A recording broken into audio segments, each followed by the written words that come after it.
Is it just me, or like the most random, deepest thoughts happen in the car?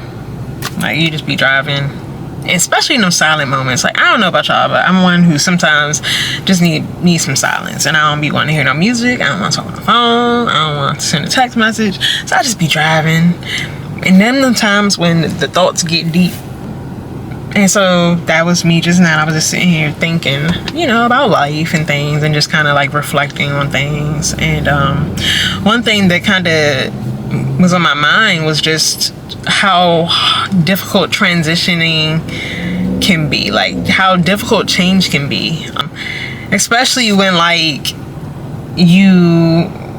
so like say for example with me moving and everything, with us moving and everything, and just doing a new job, just like big changes. A lot of big changes have happened in the past few months. And of course, like initially I was like eager, excited. I knew like God was like letting me know like this is for you, do it. And I felt confident. And then we moved, and then it was like, whoa, like it was like you get hit by a ton of bricks. Not because of a bad thing, it's just change is hard. Like yes, you looking forward to the amazingness at the end, the results, but you don't just make the change and the results come. Even when it comes to changing who you are as a person, to growing, to evolving, like you don't just evolve overnight. You don't just say, I'm gonna be better tomorrow, and then boom, you better. Like it's a hardship. You go through struggles to get to the results, right? And so being transparent with you guys, it's been a little bit not difficult. It's just been definitely it's just been a trying season of adjusting right now, and we're still in it. Just a lot of changes happened all at once. And I think for me, like, and if you know me, like I'm the type of person who definitely doesn't scare me, but I'm so used to the change being exactly what I expected immediately. When you make the change and the results are not what you expected, woo, girl, it's such a struggle. And I just wanted to talk to you guys about it because I know I'm not alone. I know I cannot be alone. I've just been praying and really doing some reflecting on how to get through this season and how to trust God through this season and not give up. And one thing that really came to my mind, and I did some scripture reading, and one thing that just was highlighted for me was God never promised us that we would not struggle. He never told us that there won't be struggle. Like life is struggle. Like you're going to go through triumphs, you're going to go through trials, you're going to go through ups and downs. And one thing, he did not say that we wouldn't, but one thing that he did promise us is that he's going to be with us through it all. And so literally trusting his presence and leaning on him to get you through it all is like what I'm kind of leaning on heavy right now. And it's like, he never said it was going to be easy. For me, like, I think if things aren't going good, or if it's not comfortable, I don't want to say it's not good because things are going good, but if what it is uncomfortable. If things are uncomfortable, that doesn't necessarily mean God is telling you a no. Like you have to get uncomfortable for things to change. Like you are so used to what was and what is, you can't expect change to feel like what you had yesterday. You can't expect change to feel the same of what you, or wouldn't be changed, right? That's something for me that I'm adjusting to and I'm learning to accept, is that change is going to feel uncomfortable for a little bit. And once you get used to it, once you get adjusted, once you get acclimated, and once you start to reap the reward, it starts to get comfortable. It starts to get better.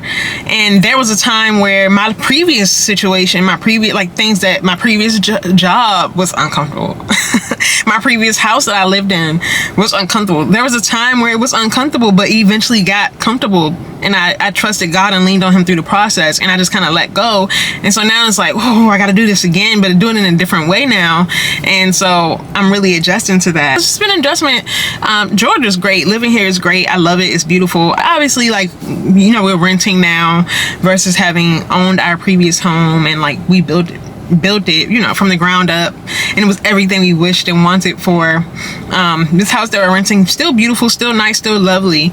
It's just not it's not my home, it's not the house that we built. So it's really right now that's uncomfortable, is making this house a home. And trying to expect it to feel like my last house did when I can't expect that. It's different. You have to accept and meet this house where it's meeting you at. You know what I mean? And so like that's where we are as far as that. Cause like, girl, what I miss about my house back in Houston that we built is my shower. Listen. We strategically asked for a big shower with a bench, girl. That's what if you ask me what I miss the most, I miss that. My big shower with the bench. My current shower is kind of small. It's a fair size, but it's small compared to what I had. And I be like in there bumping the wall. I ain't that big. So I'm like, oh, I miss like, it's little things that you'll just be like, and they become big things to you because you're in the midst of this uncomfortable season. So, and I miss being able to, girl, me trying to shave, putting my leg on the wall, like I be struggling, then cut my leg, trying to shave on the wall, trying to stand on one leg and I miss my bench. So we gotta get creative. We gotta adjust to it. But like that's one example. And then work, just getting adjusted to this work schedule. I work more shifts now because I'm not doing 24-hour shifts now. And there was a time when I did the 24-hour shifts and I hated the 24-hour shifts. I couldn't stand 24-hour shifts. And I didn't even know, when I left, I still thought I didn't like the 24-hour shifts, but now I kind of miss the 24-hour shifts. It's kind of funny because I miss working less shifts and having more time off and like being able to adjust. So right now I'm adjusting to working more shifts, and it's just an adjustment, you know, and I have a little bit of a commute compared to what I had previously. So I'm just truly adjusting to the changes. And again, we're renting, so which is a great thing because in order to, you know, figure out where we like, what area we like, you know, we didn't want to buy, so we're renting so that we can decide where we want to live at. And you just gotta trust the process, and you just gotta, one thing that I'm learning right now is surrendering like the load. Like we feel like that, especially us women, we feel like we always have to carry every single heavy load on our own, and we feel like giving or asking for help or giving some of the load to someone else makes us a bad woman, like makes us weak or makes us, you know what I mean, like not strong. And God never said we was meant to be strong. He don't want us to be strong. He wants us to literally lean on him. Like he literally wants us to give it to him, to give that burden, to give that weight to him. It's not meant for us to carry. And I think that's where we get lost at. We get so used to thinking that we're supposed to carry these heavy burdens when we're not. Gives us him, like he's given us himself for us to lean on, to give the burden to, but additionally he gives us resources all around us. We just have to know how to utilize it and know when to utilize it. And so that's something that I'm learning in this season.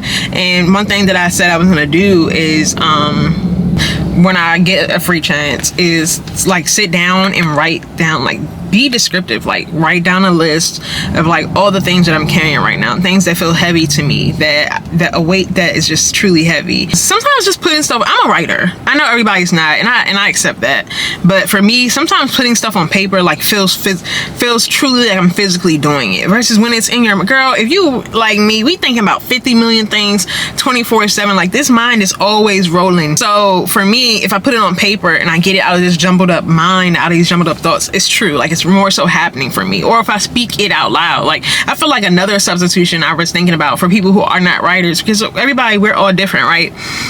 If you don't write, you can record. Like we have phones where we can record, and just like today I'm surrendering this to God, I'm surrendering that. Like you don't have to always be a writer. There are other ways, or you could just say it out loud without recording, but sometimes it just helps to feel like it's out there into the atmosphere, you know what I mean?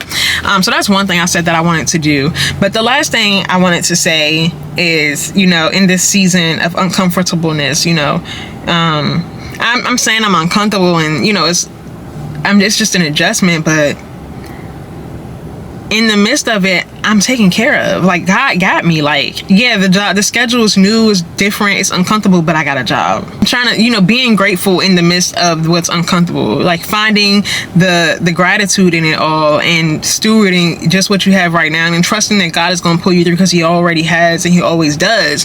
So, you know, being grateful for my job. Although the schedule is not what I like, what I love, I have a job. Although this house is not the house that we previously built, that you know, that we really, there are things we're missing. I have a home, I have a shower, you know what I mean? Like, just literally stewarding that, you know. And no, that just because it's an uncomfortable season, it doesn't mean it turned into a no from God. It just means it's a change. You're uncomfortable, but that doesn't mean that the reward is not coming. It's just like being pruned, you know what I mean? Like, we're changing, when we're being transformed. We go through an uncomfortable season where and still, even now for me, like, where you're getting pruned and you're supposed to lay down your life and pick up the cross, and we are letting go of old habits, things that have been a part of our life for all our life. Like, for example, I'll just say, for me, like, being defensive. Like, if something offends me, I'm automatically on the defense. That's something I'm working on. It is so uncomfortable to not be defensive, right? It's not a good, even though that's not even a good habit to have, a good trait to have, because it has lived in me for so long. Now that I'm trying to get rid of that, and I'm not saying now actively, because I want to say it's been like 2 years since I've been working on this, and it's been better and better. But it's so uncomfortable because your first automatic response, if somebody says something, you know, that feels like it's a shot at you, and sometimes it's not even that way, you naturally want to be defensive. And it's easy to be defensive, but it's hard to just let it go, to think before reacting, you know what I mean, to actually respond. That's the hard part, but that's what change is. It's difficult. Just like the Bible says, the narrow road, that's the road that few take. This is hard to be on that small narrow road, whereas the wide road, you got so many options. There's so many sinful nature things that you can be a part of. Everybody wants to take that road because it's so free and spaceful and easy, but that's not what God wants from us. He don't want us taking the easy road. He wants us to take the hard road, and the hard road is going to be difficult. It's going to be uncomfortable. It's going to have things that you're not used to. But then you got to think about it. We're taking that narrow road to get where? To get to the beauty, to get to the paradise, to get to the kingdom. And so that's kind of where I'm at now. And it's just like really revamping my own mind, taking my own thoughts captive, and not letting it, you know, put me into this negative mindset, or not letting me have regrets, or not letting me be down. So, girl, anyways, that's what we was driving and thinking. Anyways, I had ordered some food. I'm here to pick it up. So I'm curious, like, I understand, like, we all go through changes, and we've all made a decision where we had to, like, where something was difficult, where we was like, I don't want to do it, I want to do it, but I need to do it. What is that one thing that, like, was different for you, like, difficult, that, like, a big change in your life that you made, and for initially you was like, dang, maybe I shouldn't have did this, and then it turned out all right? Like, what's one thing for you that you've been through like that, and you, in the midst of the road to get to the result, it was hard and you were uncomfortable, but you didn't turn around and you kept pushing forward? What is that one thing, if you're willing to share? And what advice, like, for another sister that's out here looking in comments for me, like, what other advice outside of what I said I'm going to try to do, what other advice do you have to get through the uncomfortable season? What things can you guys recommend that help you do that? But I'm not going to keep you guys for too long. I am going to get this food. I got off one night. I just got finished working. This is about working a 4-day stretch of night shifts, y'all. And I was like, I wish it was just 124. See, I want my 24s back. My bad, girl. My camera battery died, so I'm ending it on the phone. Thank you guys for tuning in and listening to my car chat. I hope that first off, if anything I said, anything that can inspire you, if you're going through an uncomfortable season, girl, you're not alone. I hope that if one thing I inspire is that you're just not going through it alone, bro. Keep that in your thoughts. Let's pray for each other this week. If you're in an uncomfortable season, I lift you up in prayer. I ask that you lift me up in prayer. We are going to get through it. We are going to surrender anything that's uncomfortable to us to God, and just trust that we're going to get through this process. Thank you so much for tuning in, and please stay tuned for the next video. Good talking to you, girl. Bye.